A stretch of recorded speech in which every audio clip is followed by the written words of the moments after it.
Hello everyone, welcome to learner bee. I am Shivani Chauhan. इस video में हम देखेंगे क्लास 8th साइंस की बुक का चैप्टर 13 साउंड का पार्ट 2। तो इससे पहले हम लोगों ने साउंड के पार्ट 1 में देखा था कि साउंड किस तरीके से प्रोड्यूस होती है। कोई भी जो वाइब्रेशन होती है ना, तो बेसिकली वाइब्रेशंस की वजह से साउंड प्रोड्यूस होती है। हमारे गले में लायरिक्स होता है जिसको हम लोग वॉइस बॉक्स कहते हैं। ठीक है, तो ये सब चीज़ें हम लोगों ने देख ली थी। अब आगे देखते हैं यहाँ से। ये वाली जो एक्टिविटी है ना, एक्टिविटी 13.8, इसमें बोला गया है टेक अ बकेट और अ बाथ टब। एक बकेट लीजिए या फिर बाथ टब लीजिए, उसको साफ पानी से बिल्कुल पूरी तरीके से भर दीजिए। टेक अ स्मॉल बेल, एक घंटी लीजिए और पानी में अपना हाथ इस तरीके से डालिए और उस घंटी को बजाइए।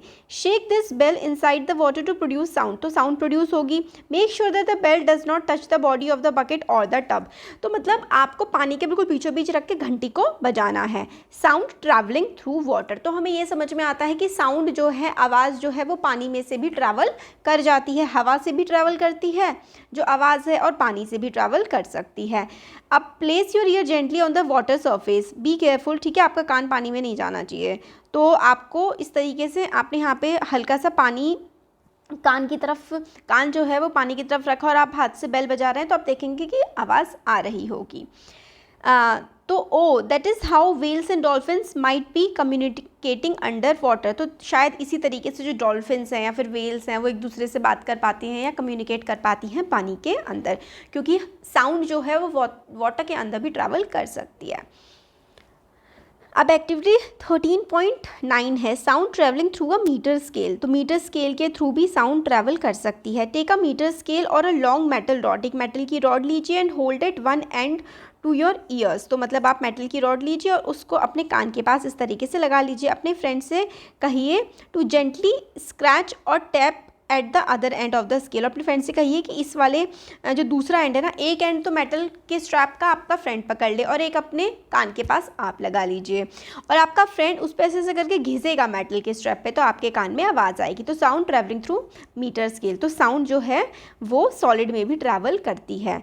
तो इसका मतलब हमें क्या समझ में आ रहा है कि साउंड एयर से भी ट्रैवल करती है, साउंड वाटर से भी ट्रैवल करती है, और साउंड सॉलिड चीज़ से भी ट्रैवल कर सकती है।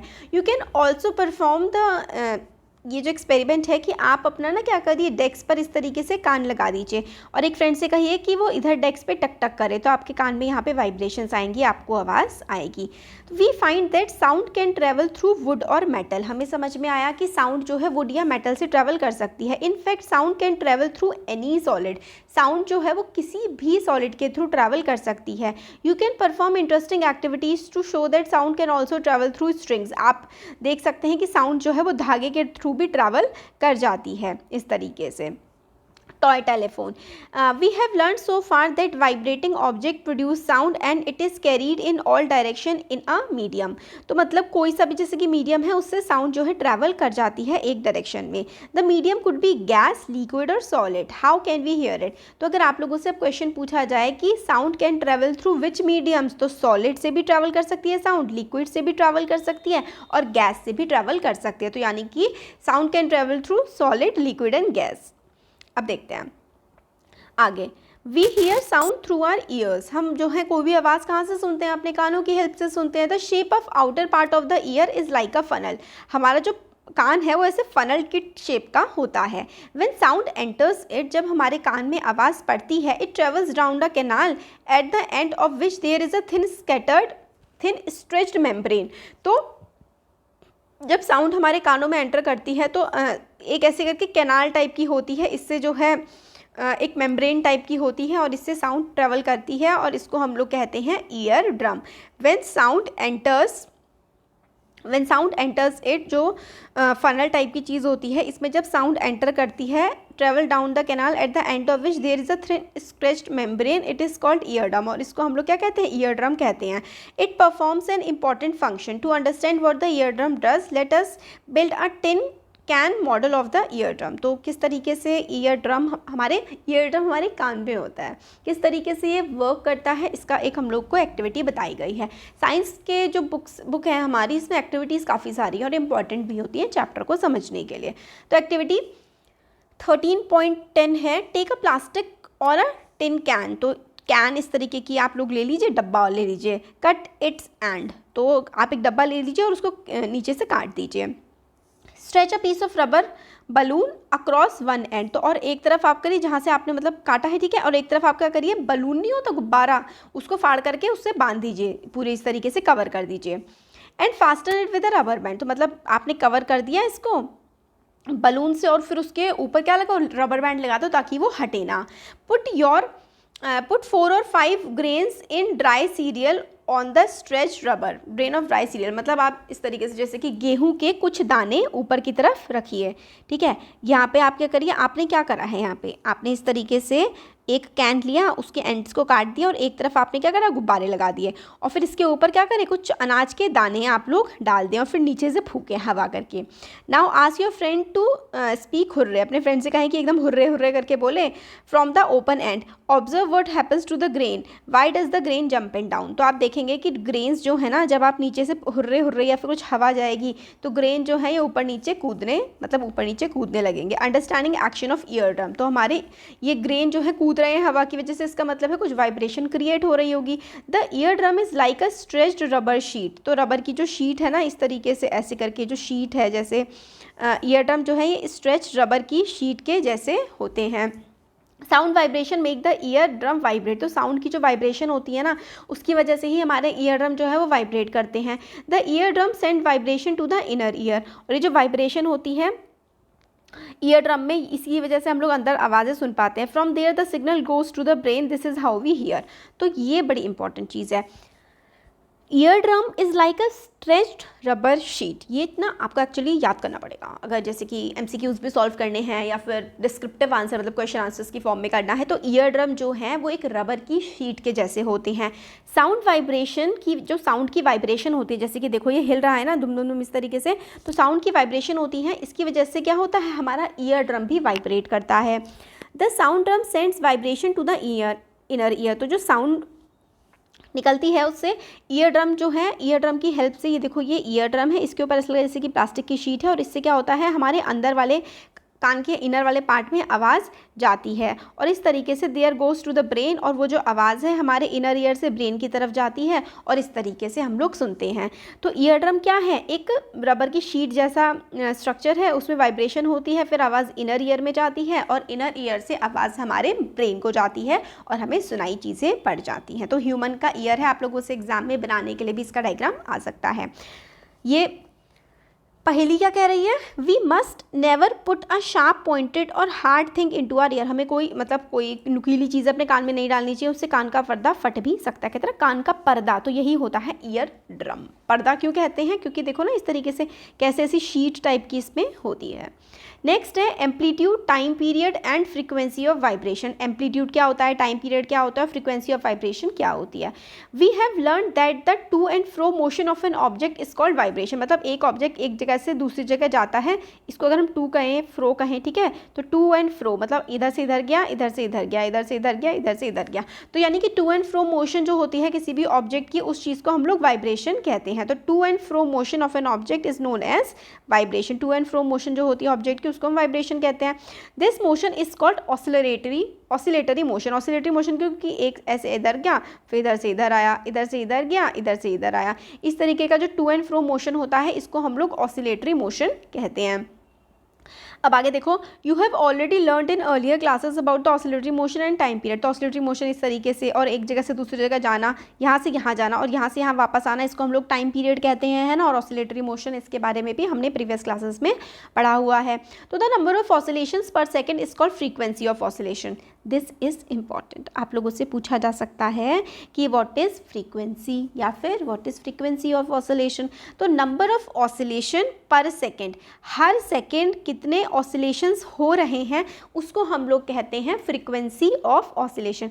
हर सेकेंड कितने ऑसिलेशंस हो रहे हैं उसको हम लोग कहते हैं frequency of oscillation. Frequency is expressed in hertz. तो फ्रीक्वेंसी को हम लोग किस चीज़ में एक्सप्रेस करते हैं, फ्रीक्वेंसी को हम लोग हर्ट्ज में एक्सप्लेन या फिर एक्सप्रेस करते हैं। Hz इसका सिंपल होता है। अब frequency of 1 hertz is 1 oscillation per second. तो 1 हर्ट्ज की फ्रीक्वेंसी जो होती है उसको, frequency of 1 hertz is 1 oscillation per second, ठीक है। If an object oscillate 20 times in 1 second what is the frequency. तो क्या है, देखो ये चीज़ ना इंपॉर्टेंट है, इसको समझो। Frequency is expressed in hertz. Frequency को एक्सप्रेस करने की यूनिट क्या होती है, हर्ट्ज होते हैं। जैसे कि डिस्टेंस को हम लोग किलोमीटर में एक्सप्रेस करते हैं, इसी तरीके से फ्रीक्वेंसी को हम लोग किस चीज़ में एक्सप्रेस करते हैं, फ्रीक्वेंसी को हम लोग एक्सप्रेस करते हैं हर्ट्ज में, और हर्ट्ज का सिंबल होता है H Z. This is important, ठीक है। अब फ्रीक्वेंसी ऑफ 1 हर्ट्ज की फ्रीक्वेंसी क्या होती है, is 1 oscillation per second. 1 hertz is equals to 1 oscillation per second, ठीक है। 1 सेकेंड में कितनी ऑसिलेशन हो रही हैं, उसी चीज़ को हम लोग क्या कहते हैं, 1 हर्ट्ज कहते हैं। 1 सेकेंड में कितनी ऑसिलेशन हो रही हैं। 1 hertz is 1 oscillation per second. 1 hertz is 1 oscillation per second, ये चीज़ इंपॉर्टेंट है। 1 hertz is 1 oscillation per second. Frequency of 1 hertz is 1 oscillation per second, याद कर लो इसको। If an object oscillate 20 times in 1 second, अगर एक ऑब्जेक्ट 20 बार oscillate कर रहा है 1 सेकेंड में, यानी कि 1 सेकेंड में एक जो है 20 टाइम ऑसिलेट कर रहा है, तो उसकी क्या होगी, फ्रीक्वेंसी क्या होगी, उसकी फ्रीक्वेंसी होगी 20 टाइम्स पर सेकेंड, 20 हर्ट्ज हो जाएगी, है ना। अब देखो, you can recognise many familiar sounds without seeing the object. आप कई बार कई चीज़ें मतलब पहचान जाते हैं आप उनको बिना देखे ही, ऐसा कैसे पॉसिबल है। These sound must be different to enable you to recognise them. हर इंसान की साउंड अलग अलग होती है, सबकी आवाज़ अलग अलग होती है, इसलिए हम लोग आवाज़ सुन करके ही इंसान को पहचान जाते हैं। Have you ever thought what factors make them different. क्या आपको कभी भी लगा कि ये किस वजह से सबकी साउंड अलग अलग होती है। Amplitude and frequency are 2 important properties of any sound. तो किसी भी कोई भी जो साउंड है, कोई भी जो आवाज़ है, उसकी सबसे 2 इंपॉर्टेंट चीज़ें क्या होती हैं, एक होता है एम्पलीट्यूड और एक होता है फ्रीक्वेंसी। ये 2 चीज़ें आवाज़ में बहुत ज़्यादा इंपॉर्टेंट होती हैं। Can we differentiate sound on the basis of their amplitude and frequency. हाँ, हम कर सकते हैं, एम्पलीट्यूड और फ्रीक्वेंसी के बेसिस पे डिफ्रेंशिएट हम चीज़ों को कर सकते हैं। आप देखो, लाउडनेस एंड पिच के हेल्प से भी कर सकते हैं। जैसे कि एक्टिविटी 13.11 जो है, टेक अ मेटेलिक टम्बलर, मतलब एक मेटल का ग्लास लीजिए और क्या लीजिए, एक and a tea table spoon, और एक चम्मच लीजिए। Strike the table spoon gently at the brim of the tumbler, मतलब जो चम्मच है आप उस पर, छोटे बच्चे नहीं करते, बजाते रहते कट कट कट कट। Thermocol ball touching the vibrating glass tumbler. फिर उसके बाद आप एक चम्मच से बजा दीजिए, फिर उसका एक थर्मोकोल को आप स्ट्रिंग से बांधिए और उसको टच करिए, तो आपका जो थर्मोकोल है वो हिलने लगेगा, क्योंकि ग्लास जो है वो वाइब्रेट कर रहा होगा चम्मच की वजह से। हियर द साउंड प्रोड्यूस, है ना, साउंड प्रोड्यूस होगी। अगर यहाँ पे ग्लास है और इस पर आपने चम्मच से टक टक कर रहे हो तो साउंड प्रोड्यूस होगी, वाइब्रेशन भी होंगी। Now bang the spoon on the tumbler and hear the sound produced again. फिर आप आवाज़ सुनिए बजा के। Is the sound louder when the tumbler is struck hard. तो जब आप तेज़ी से अगर मारेंगे तो ज़्यादा तेज़ आवाज़ आएगी, और आप हल्का सा मारेंगे तो हल्की आवाज़ आएगी। Now suspend a small thermocol, थोड़ा सा छोटा सा थर्मोकोल आप सस्पेंड करिए, और ball touching the rim of the tumbler, मतलब ऐसे करके टम्बलर यहाँ पे वाइब्रेट हो रहा है, आपने बजाया है चम्मच से, फिर एक थर्मोकोल की बॉल यहाँ पे लटका दीजिए। Vibrate the tumbler by striking it, आप टम्बलर को वाइब्रेट करिए उसको स्ट्राइक करके, टम टम टम टम करके। See how far the ball is displace, और देखो कि जो बॉल है वो कितना दूरी तक ऐसे ऐसे करके हिल रही है। The displacement of the ball is the measure of the amplitude of vibration of the tumbler. तो ये जो बॉल है, मतलब थर्मोकोल, क्या किया है हमने, ध्यान से समझो। हमने क्या किया, एक ग्लास लिया, एक ग्लास को हमने चम्मच से बहुत देर तक बजा दिया, तो कुछ उसमें वाइब्रेशन आ जाएंगी। फिर हमने ना क्या किया, एक धागा लिया, उस पर थर्मोकोल की हल्की सी बॉल बांध दी और उसको ना यहाँ पे चिपका दिया। अब ये थर्मोकोल की बॉल जितनी दूरी तक वाइब्रेशन की वजह से जाएगी ना, वही क्या होगा, एम्पलीट्यूड होगा वाइब्रेशन का, मतलब उतना जितना एम्पलीट्यूड होगा उतनी ही दूर वो बॉल जाएगी इसके वाइब्रेशंस की वजह से ग्लास के, ठीक है। Now strike the tumbler gently and then little harder. तो पहले हल्का सा बजाओ और फिर उसके बाद आप देखो, पहले आपने बहुत ही हल्का सा बजाया और फिर देखा थर्मोकोल की बॉल को कि वो कितना दूर जा रही है, तो वो ज़्यादा दूर नहीं जाएगी। फिर आपने ग्लास को तेज़ी से बजाया, तब आप देखोगे कि जो थर्मोकोल की बॉल है वो ज़्यादा दूर तक जा रही है। तो एम्पलीट्यूड कब लार्जर होता है, जब वाइब्रेशन ज़्यादा तेज़ होती हैं, ठीक है, ये चीज़ आ गई समझ। अब देखो लाउडनेस क्या होती है, किसी भी चीज़ की आवाज़ क्या होती है। देखो, loudness of sound is proportional to square of amplitude of a vibration producing the sound. तो लाउडनेस क्या होती है, loudness of sound is proportional to square of amplitude of vibrating body. मतलब लाउडनेस क्या होती है, जो जितना भी एम्पलीट्यूड होता है उसके स्क्वायर के बराबर होती है हमारी जो लाउडनेस होती है, तेज़ी वाली आवाज़ होती है। एग्जाम्पल के लिए, if the amplitude becomes twice, अगर एम्पलीट्यूड ट्वाइस हो जाएगा तो फिर लाउडनेस क्या हो जाएगी, लाउडनेस हो जाएगी हमारी 4 टाइम्स, क्योंकि 2 2 जा 4। अगर एम्पलीट्यूड जो है, देखो loudness is equals to twice of amplitude का square, loudness is directly proportional to amplitude का स्क्वायर। अगर एम्पलीट्यूड जो है वो दुगना हो जाएगा तो लाउडनेस कितनी हो जाएगी, लाउडनेस 4 गुना हो जाएगी, ठीक है। अगर एम्पलीट्यूड हमारा 3 गुना हो जाएगा, तिगना 3 हो जाएगा, तो लाउडनेस क्या हो जाएगा, 9 गुना, इस तरीके से। The loudness is expressed in a unit called decibel. तो लाउडनेस को आप लोग कैसे एक्सप्रेस करते हो, लाउडनेस को एक्सप्रेस करने की यूनिट होती है decibel, and this is very important. ये पूछा जा सकता है कि लाउडनेस को एक्सप्रेस करने की यूनिट क्या होती है, तो लाउडनेस को एक्सप्रेस किया जाता है डेसिबल से। तो फॉलोइंग टेबल आप लोगों को मतलब आइडिया मिल जाएगा कि कितनी कितनी साउंड होती है। हम लोग जो ब्रीदिंग कर रहे होते हैं उसकी 10 डेसिबल साउंड होती है, और फैक्ट्री जो होती है तेज़ी से आवाज़ उनकी 80 डेसिबल तक साउंड होती है। Above 80 decibel the noise becomes physically painful. 80 decibel से ज़्यादा हमारे कानों में दर्द होने लगता है। अगर 80 डेसिबल से ज़्यादा आवाज़ होती है तो कानों में दर्द होने लगता है। Loudness of sound depends on it's amplitude. तो साउंड कितनी लाउड होगी वो डिपेंड करता है किसी भी चीज़ के एम्पलीट्यूड पर। When the amplitude of vibration is large, अब एम्पलीट्यूड अगर जो है वाइब्रेशन का लार्ज होगा, the sound produced is large. अगर एम्पलीट्यूड जो है वो ज़्यादा होगा तो जो साउंड होगी ना वो भी ज़्यादा होगी। मतलब अगर एम्पलीट्यूड ज़्यादा है, ठीक है, तो जो साउंड है किसी चीज़ की वो भी क्या होगी, ज़्यादा होगी। मतलब अगर एम्पलीट्यूड ज़्यादा है तो साउंड भी होगी ज़्यादा। एम्पलीट्यूड इज़ लार्जर तो sound produce is larger. When the amplitude is small the sound produce is feeble. तो एम्पलीट्यूड, ठीक है, एम्पलीट्यूड अगर किसी चीज़ का ज़्यादा है तो जो साउंड, मतलब जो वाइब्रेशन होगी, वाइब्रेशन भी ज़्यादा होगी, वाइब्रेशन ज़्यादा होगी तो साउंड ज़्यादा आएगी। मतलब अगर एम्पलीट्यूड ज़्यादा तो आवाज़ ज़्यादा, एम्पलीट्यूड कम तो साउंड कम। ये चीज़ आप लोगों को याद रखनी है कि एम्पलीट्यूड ज़्यादा तो साउंड ज़्यादा, एम्पलीट्यूड कम तो साउंड भी कम। Compare the sound of a baby या फिर एक एडल्ट की, है ना, तो बच्चे की आवाज़ काफ़ी पतली बारीक होती है, या फिर कई बार बहुत तेज़ी से भी बच्चा एक चीखता है। तो हम बचपन से लेकर के जब बड़े होते जाते हैं तो हमारी आवाज़ भी बदलती जाती है। द फ्रीक्वेंसी, वीडियो काफ़ी बड़ा हो जाएगा। The frequency determines the shrillness और पिच ऑफ अ साउंड। तो फ्रीक्वेंसी से हमें भी पता लगता है कि कितनी क्या पिच होगी या फिर कितनी श्रिलनेस होगी। If the frequency of vibration is higher we say that the sound is shrill and the higher pitch. तो देखो अगर फ्रीक्वेंसी जो है वो ज़्यादा होती है तो क्या होती है, पिच भी ज़्यादा होती है। Frequency of vibration is higher, the sound जो है उसकी पिच भी हायर होगी। If the frequency of vibration is lower तो साउंड हैज़ लोअर पिच। अगर फ्रीक्वेंसी जो है वाइब्रेशन की वो ज़्यादा होगी तो साउंड भी ज़्यादा होगी। मतलब फ्रीक्वेंसी जो है अगर वो ज़्यादा होगी तो साउंड ज़्यादा होगी, यानी कि पिच भी उसकी ज़्यादा होगी। For example a drum vibrate with low frequency, therefore it produces lower pitch sound. तो जो ड्रम होता है वो उसमें ढम ढम ढम, मतलब बहुत ही ज़्यादा दूर तक इसकी में भी आवाज़ ना जाए, क्योंकि इसकी जो है फ्रीक्वेंसी वो कम होती है, इसलिए जो इसमें से पिच आ रही है ना, भारी आवाज़ आती है ना। फ्रीक्वेंसी कम होती है तो पिच भी लो होती है और आवाज़ जो होती है वो भारी होती है। फॉर एग्जांपल देखो, तो drum vibrate with low frequency, therefore it produces low pitched sound. Frequency अगर कम है तो पिच भी कम है, फ्रीक्वेंसी ज़्यादा है, अगर पिच ज़्यादा है तो फ्रीक्वेंसी ज़्यादा है, वाइस वर्सा आप लोग कर सकते हो। On the other hand, a whistle has a high frequency and therefore produces a higher pitch sound। तो whistle यानी कि सीटी जो होती है उसकी जो आवाज़ होती है वो काफ़ी ज़्यादा होती है और उसकी जो आवाज़ की पिच होती है वो भी काफ़ी ज़्यादा होती है। A bird make high pitch sound whereas a lion makes a low pitch roar।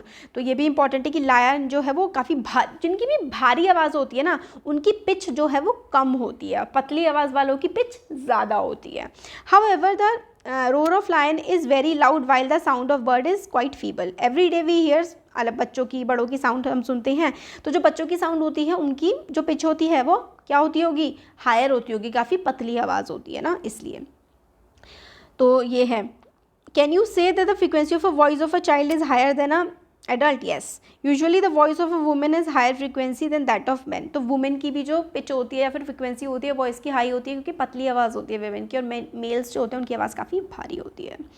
तो ये वाला जो है ना, ऑडिबल एंड इनऑडिबल साउंड और नॉइज़ एंड म्यूजिक और नॉइज़ पॉल्यूशन, ये वाला पार्ट ना, और हियरिंग इम्पेयरमेंट, ये हम लोग नेक्स्ट वीडियो में कवर कर लेंगे। अच्छा लगा है वीडियो तो चैनल को सब्सक्राइब ज़रूर करिए। Thank you.